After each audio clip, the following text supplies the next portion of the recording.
Јас повторно не можам да ги предвидам кои ќе бидат нивните аргументи.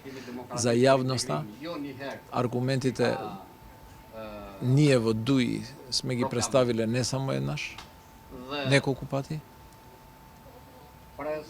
и очекувам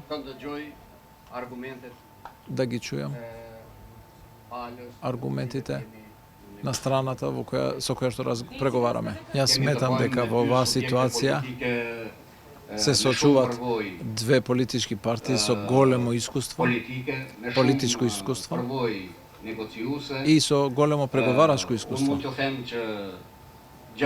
И можам да ви кажам дека работите не се во лош правец. Сум изјавил претходно, ќе изјавам пак. Работите се толку близко колку што се и далеку истовремено. Јас мислам дека јавноста не треба да ја држиме во притисок со информации кои што немат подкритие. Не мислам дека денеска може да заокружиме се. Мислам дека преговорите ќе продолжат и правиме напори да најдеме заеднички јазик за интересите на државата.